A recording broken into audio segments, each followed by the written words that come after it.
Hello and welcome to week 7 in the NFL. I'm Big Italy 42 here talking about some of my favorite plays and also some great contests at FantasyHub.com.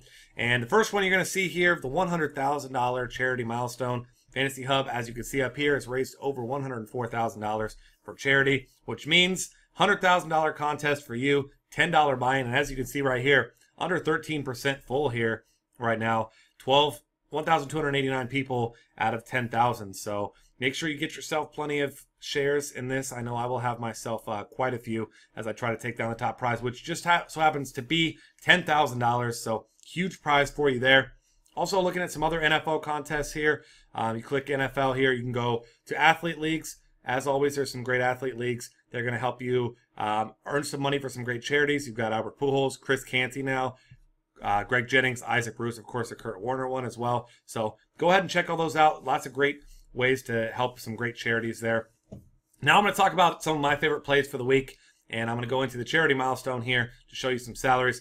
Starting off at quarterback, I'm going to give you this disclaimer here. As far as cash games go, I'm likely playing one of Carson Palmer, Phillip Rivers, or Cam Newton. Those guys all give you nice high floors. They've got upside as well, and they're fairly priced. As you can see, all three guys here right around $6,500. But if I'm paying up, which I will be in some tournaments, Andrew Luck is the guy I'm going with. $7,400, coming off of a resurgent performance in his first game back from his injury. Threw the ball 50 times. Didn't look like it bothered his shoulder was bothering him anymore. Threw for 3 touchdown passes and over 300 yards in that one. So Andrew Luck, a guy who, doesn't quite look like peak Andrew Luck yet, but he's a guy that has massive upside, and he should be in a very good spot here this week against a New Orleans team that is ranked 32nd in the league, according to Football Outsiders, against the pass. And this is just a bad defense. And we saw T.Y. Hilton, this is Friday afternoon, saw T.Y. Hilton did not practice, so keep your eye on his status, but that might just open things up for Dante Moncrief. Andrew Luck is a guy who likes to spread the ball around quite a bit anyway. If you're going to go cheap, you got a couple options here. One of them being Landry Jones. Ben Roethlisberger not officially ruled out for this game against the Chiefs. As we know, one of the worst pass defenses in football this season. But you assume that he's going to be. It looks like he's probably going to sit out at least one more game, which would give Landry Jones a start. He's minimum salary. He's in a decent spot. Another one is Zach Mettenberger, also minimum salary against Atlanta, team that's giving up quite a few points through the air as well. And Mettenberger's a guy that likes to throw the ball a ton. Not much of a rushing attack in Tennessee to begin with. So that's the next guy I'll go with.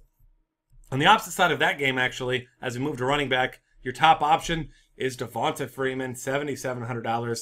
Just let me look and show you these game logs here. His worst game in his last 4 here, 32.7 points. All he had in that game was 197 total yards and a touchdown. The guy has been absolutely incredible. I mean, look at these are the receiving numbers, 8, 7, 5, 5. 36 targets in the last 4 games. The guy is doing it all. He looks incredible. Maybe early, some people weren't believers. I was not a believer at first. Looked like it could be a fluke. This is a guy that did not look good last year, but I'm sure you know by now he looks incredible. I'm locking him into just about every one of my lineups this week. I can't envision a scenario where I fade him. Next up, my favorite value play, going to be a popular one as well, but $4,900 Todd Gurley. This is the guy who's carried the ball 49 times for over 300 yards the last 2 weeks. Now faces the Browns team that allows the most rushing yards of any team in football. So Todd Gurley certainly getting the nod there for me. And then other guys I mentioned to consider, Adrian Peterson has had a ton of success against Detroit in his career. This is not a good defense, one that you're worried about here. Doug Martin, also another guy who's under 5K. He's sitting at $4,700. He's a nice spot. And then Chris Ivory going up against the Patriots. This has been arguably the most consistent running back all season, not named Devonta Freeman. And Ivory, it's an okay matchup actually against New England. Only concern you really have is game flow. Perhaps they get behind and Below Powell takes some receiving yards out of the backfield as far as the running backs go. Moving over to wide receiver. Hopefully by now you've gotten on the DeAndre Hopkins train. If you haven't, there's still plenty of room to get aboard. And $8,400 facing a Miami team that has struggled against the pass this season at times. And DeAndre Hopkins is a guy that, it's just impossible to fade him at this point. He's averaging 15 targets a game, leading the league in yards. He's leading the league in targets. He's leading the league in receptions and yards per game. The guy is just on an absolutely torrid pace, and I love his high floor and high upside, so I'm going to be paying for him here. Also, quite a bit. And then some other options for you. Brandon Marshall's been very consistent, $7,600. gets 100 yards in his sleep now, it seems. Keenan Allen against that Oakland defense, it gives up a ton of yards out of the slot. Keenan Allen, one of the better slot receivers in the league. He does line up out wide, of course, sometimes as well. But that Oakland defense, not a good pass defense at all. Another guy that I love, talked about him last week, Steve Smith Sr., $6,300. He's going to get a matchup against Patrick Peterson, who is a good cover corner, but Steve Smith, the only reliable option in that offense in the passing game. You got to look for him at $6,300. He's got wide receiver 1 upside and then some. At $6,300 is a nice cheap price. And then you're looking at some other guys, and I'm looking at some Arizona Cardinals here. Larry Fitzgerald comes in at a decent price, $7,300 there for you. Some other guys, if you want cheap, you got Martavis Bryant is going to be a very popular play. $4,600 coming off that huge game, his first game back from suspension last week. Sitting at 46, he's a great play this week with Landry Jones in there, and not Michael Vick, thankfully. Dante Moncrief, who I mentioned earlier, he's got a nice price tag as well.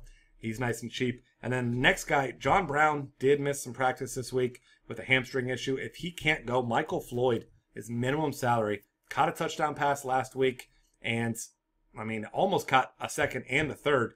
Both those ended up not counting as touchdowns. I mean, if you watch the game, you know what I mean. But targeted a lot in the red zone.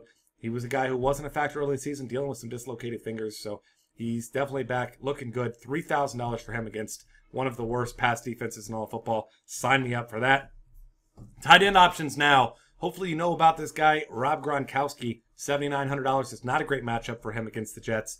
But what it is we're going to see Julian Edelman matched up with Darrelle Revis quite a bit. So for my end, I am expecting a big game out of Gronkowski. I think he's going to have low ownership. So I'm a big fan there. And then, if not him, Antonio Gates, who has been missing practice the last few days, I will be playing whichever one of these tight ends gets the start here against an Oakland team that's giving up almost 80 yards a game to tight ends. If Gates doesn't go, Ladarius Green is the guy I'm looking at. He's minimum salary as well. And then, of course, you got to look at Gary Barnidge. This guy's been incredible over the past few weeks. Looking at a couple of his game logs there. Last week, 3 for 39, 2 touchdowns, and a really tough matchup against Denver. Dominated Baltimore, scored against San Diego, scored against Oakland. This guy's been tremendous, so I'm looking at him as well. Now I'm going to show you how to use some of these plays, make some optimal lineups at dailyfantasycafe.com. So you go over here to Lineup Optimizer, select, of course, Fantasy Hub, and I'm going to run you through what all your features here. You've got filters. You could filter here by slates. You could filter here by team totals. You could filter, obviously, taking out certain games. Maybe there's a team that you don't want to be getting any exposure to. You can avoid them. For instance, if you're playing a defense, I'll get to that here in a minute. And then going away from filters, go over here to advanced options, GPP or cash games. Defenses, excluding defenses facing offensive players, that's a key. Certainly don't want your player scoring a touchdown, costing your defense points. You could disallow quarterback and running back on the same team. That's not always a necessity. Guys like Brian Hoyer and Aaron Foster make a nice pairing. Foster gets about 7 targets a game recently, so that's a good spot. Maximum numbers per player or per team in each lineup. I'm leaving my max there at 2. You can do it. You can take it off. You can do 3 or 4. Lock and flex position. You can do that. I like to be versatile with mine, so I don't do that. Individual player exposure. If you turn that on, you can go down here to any particular player, and you can change the exposure. If you're making 10 lineups and you want Adrian Peterson in 3, go down there and change that to 30%. I'm going to go ahead and leave that off, though. You can import stacks, your own projections, lots of great stuff to do there. So I'm going to close this options here, and I'm going to add in a couple guys. I'm locking in Devontae Freeman. You go ahead here, get the lock. I'm going to go ahead and lock in Todd Gurley at his price tag as well. And then I'm going to go ahead and lock in DeAndre Hopkins. And then I'm going to let this build me 10 lineups and see what I can get. And it'll give you some ideas, obviously, with your other positions. So look at this top one. It gives you Cam Newton, Willie Snead, Antonio Gates, Doug Martin, Steve Smith, and the Rams defense. That's a massive upside type of team. Obviously, like I said, make sure you check into Gates' status before you lock him in. Darius Green could just help you upgrade somewhere else there as well. Steelers defense rating pretty high here. $2,500 against that terrible KC offense right now, so that's a good spot. John Brown, another guy who was mentioned, injury report. If he goes, that's a good spot for him. You get Le'Veon Bell in here with Freeman, Hopkins, Gurley, with Blake Bortles. Obviously, that is the London game early. You can take that out depending on what slate you're playing there. So lots of different things you could do here. Carson Palmer team. So definitely utilize these projections. Take advantage of some of these plays and some matchups and some discounts. And good luck this week. I hope that if I'm not winning that $10,000 top prize that you are. So good luck. I'll see you at the top of the leaderboards. And I'll see you back here week 8.